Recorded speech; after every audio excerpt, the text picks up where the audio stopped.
Hello to all our BGU Radio listeners and welcome to the podcast. I'm Professor Simon Barak and I'm here with Dr. Buzi Raviv, Director of BGU Radio. And we're coming to you from the beautiful Kedma Hotel in Kibbutz Sde Boker, where the wonderful supporters of BGU have gathered for the 52nd Board of Governors meeting. Last night, we had a very special event where BGU awarded honorary doctorates to some incredible people from around the world who have made outstanding national and international contributions. And we are very lucky to be able to talk to some of these remarkable people today on BGU Radio. Take it from here, Simon. You're listening to BGU Radio. We are very honoured to have with us Professor Louise Richardson, who is the current Vice-Chancellor, which is equivalent to our BGU President. She's the current Vice-Chancellor of the University of Oxford in the UK, and she is a world-recognised expert in the study of terrorist movements and counter-terrorism policy. And she's a member of the American Academy of Arts and Sciences and an honorary member of the Royal Irish Academy, among many, many institutions that she is involved with. And Professor Richardson has won numerous awards for excellence in research, teaching, and for public service in voluntary organisations. So first of all, Professor Richardson, welcome to BGU Radio. It's great to have you here. Thank you. It's a pleasure to be here. And as we say in Hebrew, Mazal Tov. Congratulations on your honorary doctorate. Thank you. So I know this is not your first time in Israel. But is it your first time in Ben-Gurion University? It is indeed my first time in the Negev, and I'm enjoying it enormously. Wow. And how did the ceremony go yesterday, and how are your impressions of the event and the university? Well, the university is extraordinary, what it has managed to achieve in 52 years. My own university has been around a very, very long time, roughly 900 years. So to see what BGU has accomplished in a short time is really inspiring. We've travelled around, seen many of the new buildings. I've been inside and outside. And it is really exciting to see what's been done in this area. Well, what I would like actually to do is I'd like to delve a little bit into your career, your academic career. And I noticed when I was reading about you, you did your BA in history and your MA in political science and then your PhD in government. But your academic research focuses on, and it's what you're really known for as well around the world, on international security with an emphasis on terrorism and counter-terrorism policy. And I was wondering what gave you the passion to go into that particular field? Well, it was growing up in Ireland at a time when Northern Ireland was exploding, in an environment in rural Ireland, which was deeply sympathetic to Irish republicanism. Then I went to Trinity College in Dublin, where I learned an entirely different version of Irish history. So I became fascinated by how two sets of people, both well-meaning people, occupying this tiny little island, could have diametrically opposed interpretations of their shared history. I also, when I went to America and started reading the literature on terrorism, saw all terrorists described as one-dimensional bad guys and psychopaths. And I thought that was very unpersuasive. It was much more complicated than that. I'd seen people who joined the IRA, knew people who had joined the IRA. They didn't fit this image. So it was really to try to understand why people who in other parts of their lives can be upstanding teachers, parents, members of society, and yet can opt to join an organization and commit atrocities that violate every ethical code in pursuit of a goal that, let's face it, the odds of their achieving are slim to none. You know, why do they do that? And what is it that terrorists are trying to achieve? So it was a lot of, I felt, fascinating questions that I felt the prevailing literature was pretty hopeless at answering, so I decided to go into this field. So that's a really interesting way of looking at things, and obviously we don't have time to really delve in. I'd love to interview you, for a long time. But what did you find? What do you have any? Obviously, in a nutshell, what does make people go into to commit these atrocities and normal people who would normally do? Well, to reduce a lot of work to a very short thing, I would say, at the risk of oversimplification, that the motives of terrorists are threefold. They're looking for revenge for some atrocity they believe was visited on them or some group with which they identify. They're looking for renown or glory to redress the humiliation they feel that they have suffered, or a group with which they identify have suffered. And they're trying to provoke a reaction because terrorists are outnumbered. Nobody chooses to be a terrorist if they have a large base of support. Only people without a large base of support are terrorists. So they want to provoke a bigger reaction than, they want the psychological impact to be greater than the actual physical act. They want to provoke a big reaction because the bigger the reaction, the more important they become. So I think revenge, renown, and reaction are some of the three of the immediate motives of terrorists. On the other hand, you have these long-standing or underlying motives like political change, establishing a caliphate, eliminating capitalism, so on. But you have many other communities around the world who might feel the same, but don't necessarily go on that path to terror. So what would differentiate them who do go in and those who don't go in? Well, as I say, if you have a broad base of support and you want political change, you adopt political methods.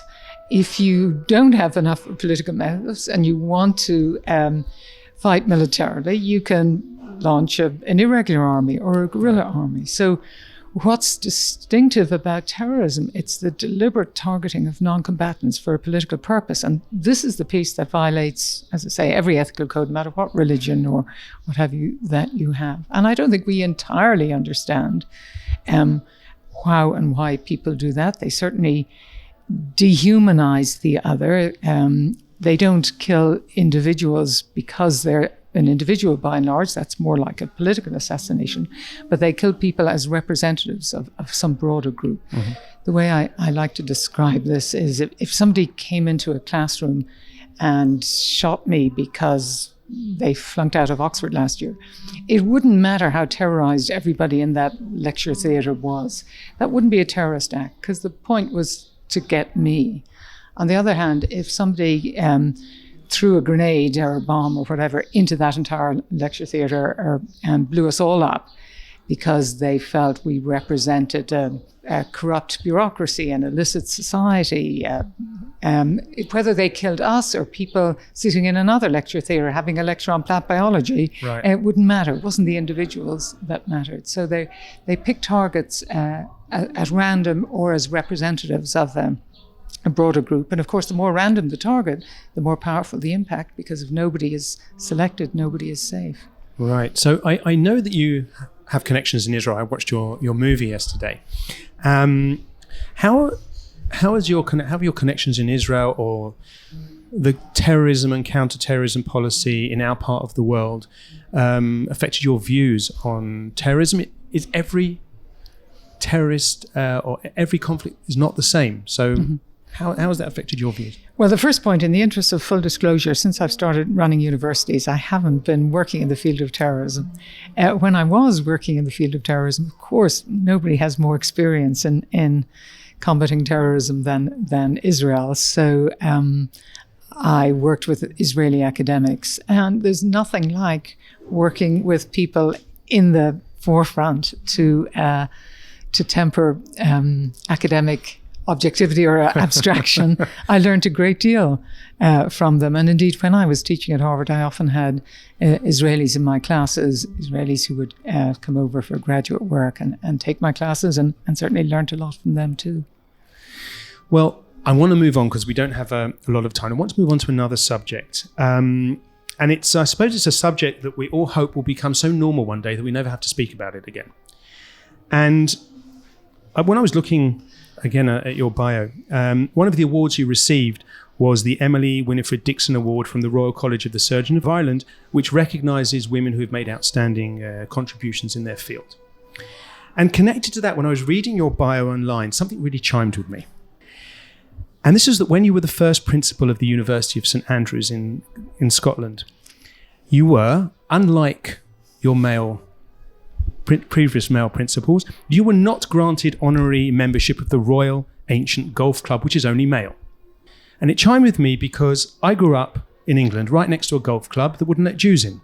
They always had a nice long never-ending waiting list. And it chimed with me for another reason. You were at UCLA, I was at UCLA as well. And I was very fortunate to have an amazing postdoc supervisor called Professor Elaine Tobin, who was a real pioneer in women in science and told terrible stories of discrimination that she faced in the 70s and 80s.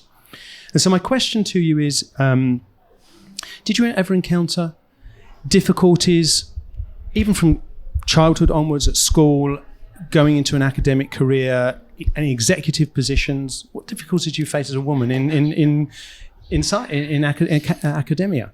It would probably take an hour and a half to answer that question.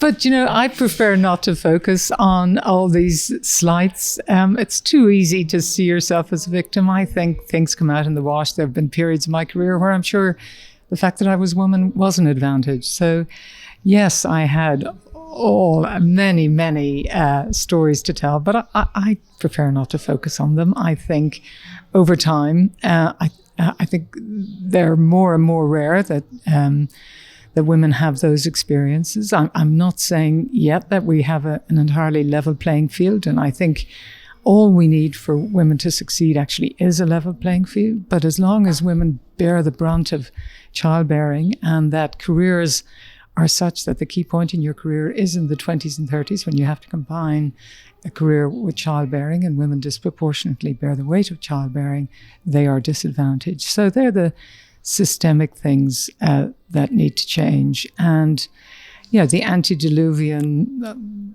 characters who have those ideas about women, they're dying off. Well, that's good to hear. And I wondered if you had a message for our BGU's female students who are really at the cusp of beginning their careers and may have glass ceilings they need to face and break. Absolutely. Well, my goal is always that I may be the first woman, but I'm never going to be the last. And I think for the young women of BGU, I would say, don't be distracted by perceived slights or real slights. Just jump at every opportunity you can. And the best revenge is success. And so just go for it is my advice. Brilliant. Absolutely brilliant. Well, I'd like to thank you. Unfortunately, we're out of time, so I'd really like to thank you for taking the time to talk to BGU Radio. And again, Mazal Tov. My pleasure. Thank you. Mazal Tov. And I understand that at the end of your term in January 23, that's right, you were going to become the president of the Carnegie Corporation of New York that supports education programs across the US and the worldwide. Yes, it's a foundation that supports education and promoting peace, which are the two things I care most about. Fantastic. So good luck. We want to wish you good luck with that. And we're really looking forward to have you back in the future. I look forward to it. Thanks a lot. Okay, bye-bye. You are listening to BGU Radio, broadcasting from Ben-Gurion University of the Negev.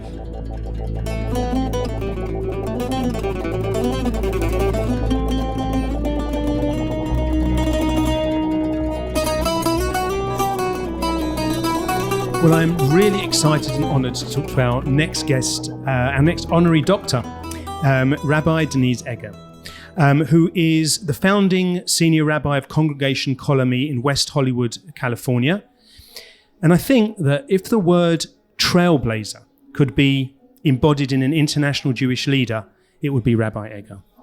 She was the first member of the LGBTQ+ community to serve as president of the Central Conference of American Rabbis, representing over 2,000 Reform rabbis. In addition to her numerous writings on Judaism and for the Jewish LGBTQ+ community, she is a real committed Zionist and was a founding member of the board of Zioness, a progressive pro-Israel advocacy organization. Now, her list of activism in both Jewish causes and causes for humanity as a whole is quite breathtaking. And I had a look yesterday online and I just didn't know which one to write down. And I think it's no then surprise that Rabbi Eger has been named as one of the 50 most influential Jews and the number one LGBTQ clergy person in America. Rabbi Eger, after that introduction, welcome to BGU Radio. I'm thrilled to be here. It's a great honor. And we're thrilled to have you. And of course, first of all, Mazal Tov on receiving your well-deserved honorary doctorate. Thank you. It was a marvelous ceremony. I was going to ask you, how was that ceremony? It was a little overwhelming, I have to say, but so impressive, all of the honorees, and to be celebrated by this university, which is an amazing place, as I've come to learn over the years. This is not my first time at BGU. I've visited a number of times in the past and trips to Israel. But to really now be a part of the Ben-Gurion University family means so much to me and so much to my family. Well, I mean, I've got goosebumps going up my arms now. That's fantastic. So you say this isn't your first time to the university. Do you have connections in the university before, or did you? I visited a number of times under the previous president, Karmit, hosted a group of rabbis. We're on a mission here to Israel, and we came to the Negev, and we spent 2 days here at the university learning all about the incredible work that's being done in here in the desert. But that was already maybe more than a decade ago that we came here. And then even earlier than that, I've visited once before. But the growth at Ben-Gurion University in terms of the student body size, in terms of the programs, the buildings, it's amazing to see what's happening here, how vibrant the life is in this community, how much it's grown. Beersheba has grown. Very impressive, and really a world-class university. It's unbelievable. This is David Ben-Gurion's vision. It is David Ben-Gurion's vision come to life. And, for an American who grew up in a very Zionist house and has always, should I be here, should I not be here, meaning here living in Israel, and feeling, I have to be honest, a little bit of guilt about that, to see it come to fruition and to see Ben-Gurion's dream being lived out every single day at this university is magnificent. Wow. It's interesting you say about feeling guilt. Okay, when I became a Zionist at 15, when you're young, you're an extreme everything, and I thought everyone has to live in Israel. But as I've got sort of older and I've reflected on it, I think we need super strong Jewish communities abroad as well. I think that's an absolute right. So I don't think any guilt should be there at all. Yeah, I agree with you. I mean, this has been the story of the Jewish history, right? Yeah. Once we were exiled to Babylonia, there was always a community. Some people never returned, after 40 years in Babylon, and that has always been the two dialectics in our tradition, right? Mm-hmm. So, but it does. There is something about for me as an American, when we landed in Israel on our trip here, especially having been shut down for 2.5 years because of the coronavirus and not being able to make our trips, there is a special feeling of, we're home. And, you don't have to be a citizen here to have that feeling. Absolutely not. I mean, I know exactly the feeling you're talking about. Absolutely. I want to talk a little bit about some of your activities. And I decided when I was looking through that I'm going to touch on your activities that you've done, not just on behalf of Jews, but behalf of general public or general people in general. And there are many. And so I decided I would focus on your work with HIV/AIDS people. Yes. And the reason I thought about this is because I remember growing up in the 80s, and it was every night a bit like COVID now. It was? It was talked about all the time. And now we never hear about it, ever. So I wanted to ask you how much of a problem it still is in the world, and also to hear about the activities that you have done with HIV/AIDS people. I'm glad you talk about this. My career as a rabbi, I became a rabbi in 1988. I was ordained, got my smicha. And, this was the height of the AIDS crisis. And I came to serve in a community that was deeply affected by HIV/AIDS. I served as the rabbi of the first gay synagogue in the whole world. Wow. So, and at 28 years old, all I did was funerals. And most young rabbis, when they come out of seminary, they're working with the kids in the school, and they're working with the teenagers, they're doing weddings. I was doing funerals. Wow. Now today, the course of the disease is very different. We still don't have a vaccine. I want people to think about that. We have a vaccine for COVID. We have several vaccines for COVID. But 40 years later, for HIV/AIDS, there still is no vaccine. There are treatments, but there is no vaccine. So why do you think this is?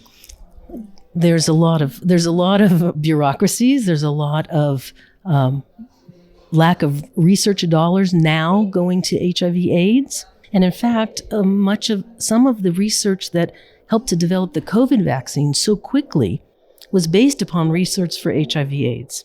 So today, HIV is a treatable disease in the sense that there are treatments for HIV, and of course, preventatives like PrEP is a drug that's used to prevent HIV, and of course, safe sex and good practices. But people still get HIV, and it is still something that people don't understand that can affect your life. It's very much a disease of aging, and it affects the body as if you're much older than you are. So I still run an HIV support group in our synagogue.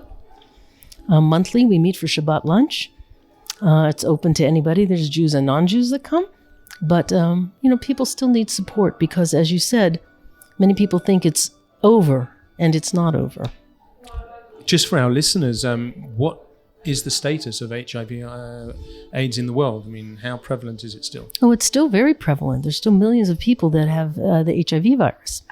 And for some people, they don't have access to good drugs that help them to continue to suppress the HIV virus. And so it's still very prevalent around the world. Well, because we only have a short amount of time, I want to move on to one more subject. And the second question I'd like to ask you, it sort of relates about the ability to bring people of very differing worldviews or beliefs together. And you know that in Israel we have many communities with vastly different worldviews and beliefs, and they're often at strife with each other.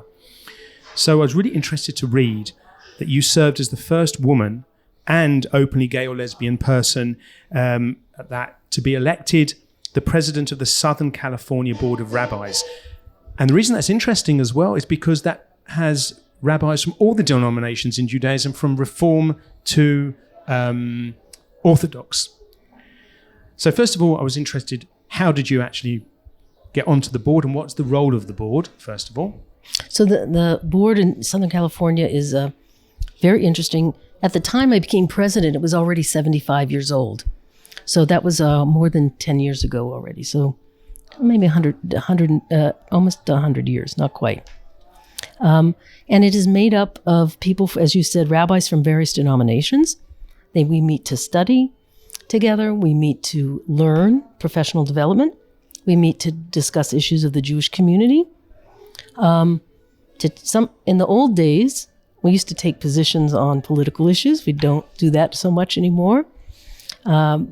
America's a very divided place in a very different world than it was even 10 years ago. But a long time ago, there was established that there would be a rotation of the presidents between the denominations.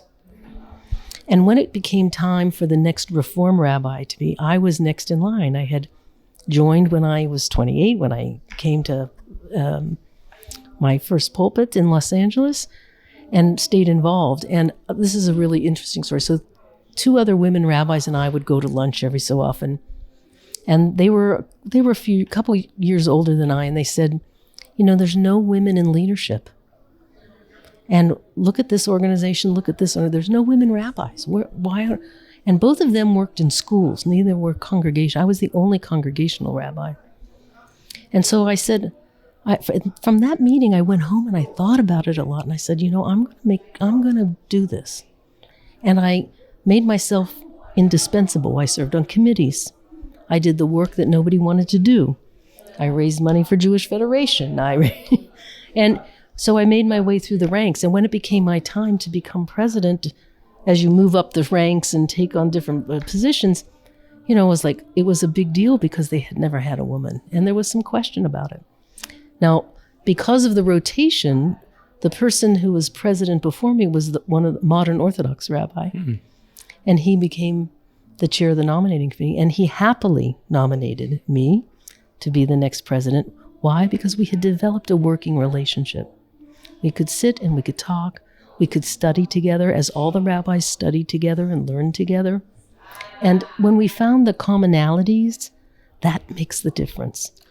So, that's what I wanted to ask you, because how do you get people of such different... I never knew you would you studied together. Let's just take studying together. You're going to have hugely different views there, particularly, let's just say about the LGBTQ plus community, right? You've got Orthodox rabbis there who, for religious reasons, may not accept or be as accepting. And yet here's a modern Orthodox rabbi nominating you. So how does that dynamic work? There has to be a basic principle that we are not going to judge each other. That's the first part. A basic principle to accept each other's humanity, to treat each other with dignity and respect. That has to be a shared value. One of the things that I know that happens here in Israel often is there's not that shared value among the certain elements of society. It's my way or the highway, rather than to say we're all going to have a shared value of respect and dignity.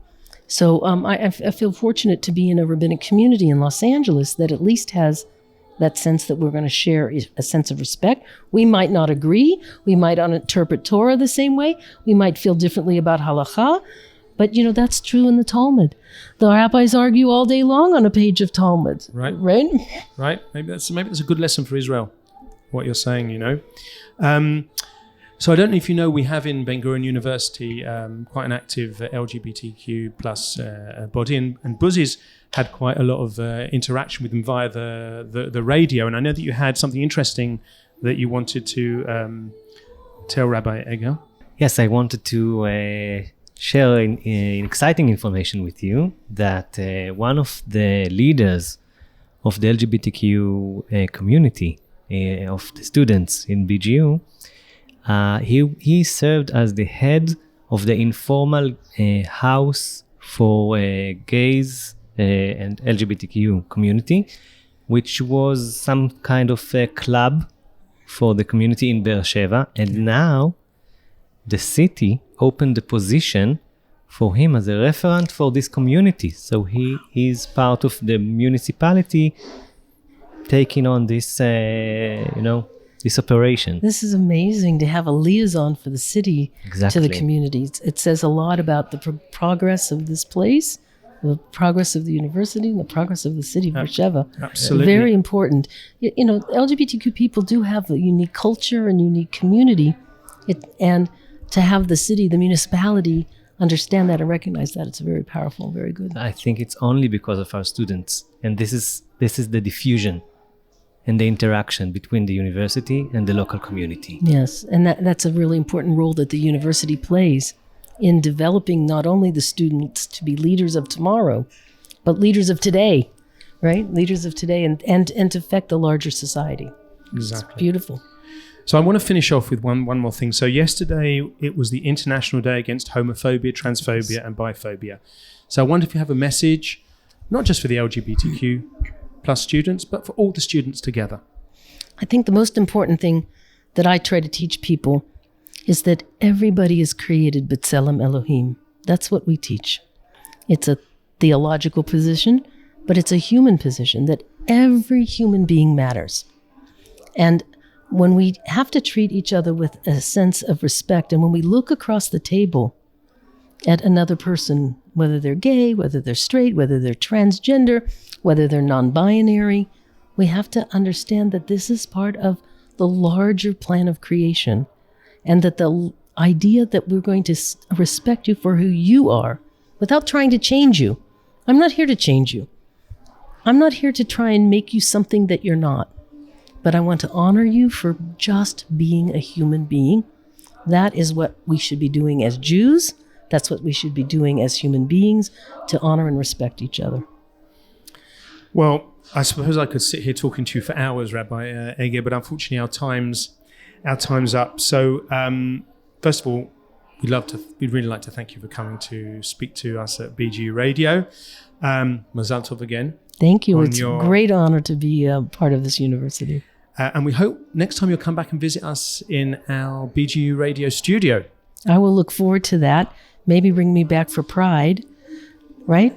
We can celebrate Pride at BGU and make a really big deal of it. Fantastic. Yeah, they have huge celebrations, actually. Well, I'll look forward to coming back for Pride at BGU. Amazing. June at BGU. Awesome. Brilliant. Thank you very much. Thank you. You're listening to BGU Radio. Wow, that's a great honor to be here with David Grossman. Can we compromise on pleasure? Pleasure, honor, everything, all together. David Grossman, needless to say, but you're a world-renowned Israeli author. You won many prizes, among them the Israel Prize for Literature. And now you collected another prize, which is being a honorary PhD of Ben-Gurion University. A very dear award, yeah. How does it feel to receive such a prize? It's not the first time that I got doctorate, but here it's really special. I don't know, maybe because of the environment, the desert that I deeply love, and because of the atmosphere that the University of Ben-Gurion radiates, kind of hunger to do more, to invent, to change. You feel it when you speak with the people here. I mean, there is some urgency about this place, and I like it. The spirit of pioneerism. Yes. Great. So I have a few questions for you that are really interesting for me, and I hope for our listeners as well. And one of them is related to something I saw yesterday in the movie they prepared on you for the honorary prize, in which your kindergartner told you to tell a story to all the kids in the kindergarten. Yes. I was, I think, 4 years old or 5, I don't remember. And the nurse of the kindergarten, she had to do something. Until now, I don't know what that was. And she put me on a little rock that was in the center of the kindergarten. And she gathered the children. And she said, David will tell you a story. And she disappeared. And so I had no choice. I was only 4, abandoned by my nurse. And I started to tell a story. And I realized that children are listening and that there is some new light in their eyes. So I continued. I think it was the first time that I understood what can be achieved by literature. If you could tell her something today, maybe she listens to this broadcast, what would you tell her? I can thank her and dedicate half of my royalties to her. Amazing. So if she hears that, she might sue you. Yeah. Okay. So you're very involved in the Society of Israel. You take some speeches in public places from time to time, saying things about politics. I don't want to go into that, but I do like to ask you about something that is happening now in Israel, and this is the reform in the high school matriculation. Yeah. And for those of you who don't know, they want to exclude the humanities from the external exams. Yeah. And I guess you have something to say about that. Yeah, of course, I will advocate strengthening the humanities studies. This is a way to understand ourselves in the world. Computers are important, physics is very important, all the other sciences are important, but not less important is to know who we are, what we are made of, the way we live, the way we describe our world, the way we hide from ourselves things that we are afraid to confront and to face. Through stories, so many primal things and contents can surface and be formulated to us. And I hate to think that there will be here generation or generations of people who will not know how to articulate their existential situation. They will not be able to give words to things that they feel. And if you don't have words to describe something, in the end, you lose it. It's use it or lose it. And they will lose it. They will lose the human abilities. They will lose the sensitivity. They will lose this insistence on nuances that makes all the difference. If we do not insist on nuances, we surrender to the thickness of the world, to the cliches of the world. And it's it's insulting to look at the world through glasses of cliches, generalization, prejudices. So it's really existentially important that we shall study literature, history, also very, very important, and the humanistic sciences. So you think the humanistic sciences help you to evolve the doubt muscles? That's a very nice definition, yeah. Yes, of course. In other sciences, you are looking for the answer with capital A, the definite answer. Literature and art in general is something that even its opposite is true. Not only the first thing we see on the surface, but also the opposite of it. And it teaches us to contain the contradictions of our being, of our personalities. We consist of so many contradictions. And sometimes there is a temptation to ignore it and to not to be exposed to the complexity of being a human being. But actually, it's the only real asset that we have, to know ourselves. Know yourself. This is what was written on the gate in Delphi. Yes, know yourself. That's amazing. You want to say something, Simon? Yeah, I've been listening to what you're saying, and I was wondering, especially in light of what you said about cancelling the matriculation for literature, how do we, with the younger generation now, and I saw my kids growing up, and it was difficult for them to read books. They didn't want to read books. They were quickly, if they had an assignment, they would quickly on the internet, Wikipedia, blah, blah, blah, blah, quickly. They didn't want to get deep into anything, not reading deeply. How can we help the young generation to go back to literature, to talk? But we can't do it. We can't say read a book. We have to do it with their tools that they use. How do you think we can do that? I agree with you. It becomes less and less inviting for children to read books.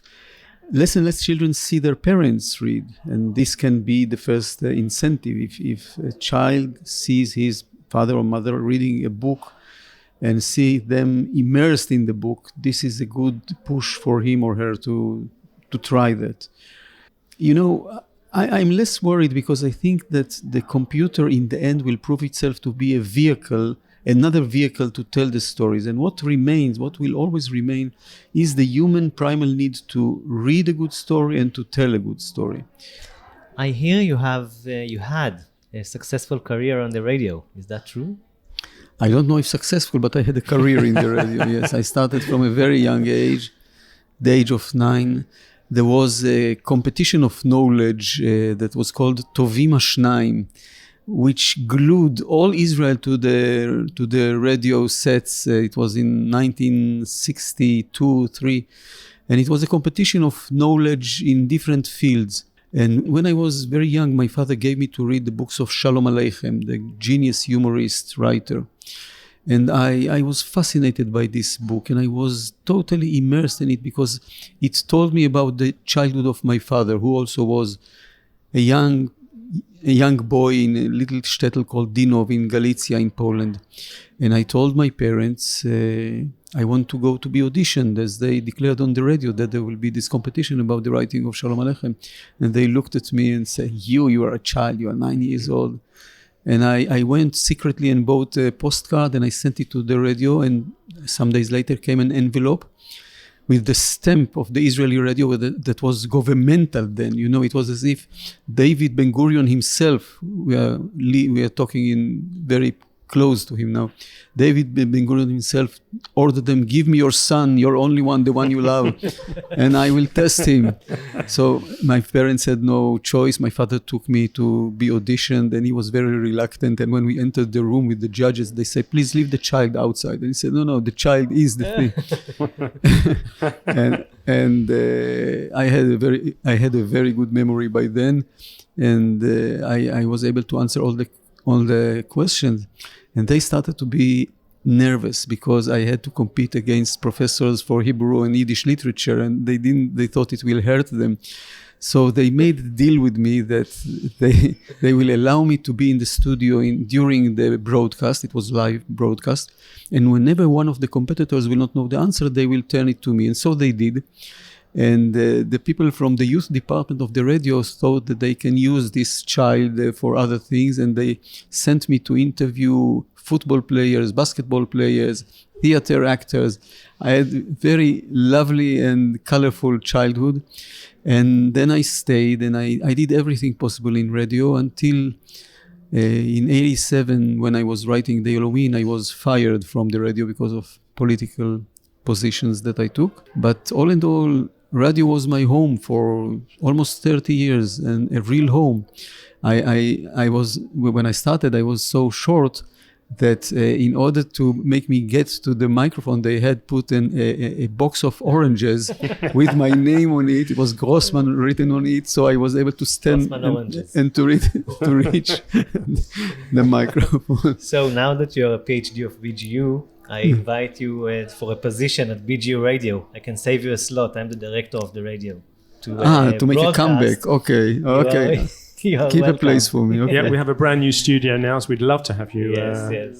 Thank you, but I'm afraid I deteriorated to literature so deeply that... We have a program, a successful program about literature. It's called Sifrut Ze Hakol. Yeah. That's a nice name. They just had Ronnie Somek. Dear friend, yeah. Yes. So I would like to wrap up with a question, a final question. If you have any message for the humanities students of the university, because I'm sure they will be very interested to know what you want to tell them. I'm not sure I'm the person to get messages from, but I will say read more. Read as much as you can. There is a special pleasure that you get from reading that you will not get from other vehicles. It can be very demanding reading. It's much more digestible to get content through the media. But books are demanding and rewarding at the same time. Amazing. David Grossman, it was a pleasure. Yeah, also for me. Thank you very much. I would also like to thank Simon and Tamar. תודה. ומזל טוב. תודה רבה. ברכות. תודה.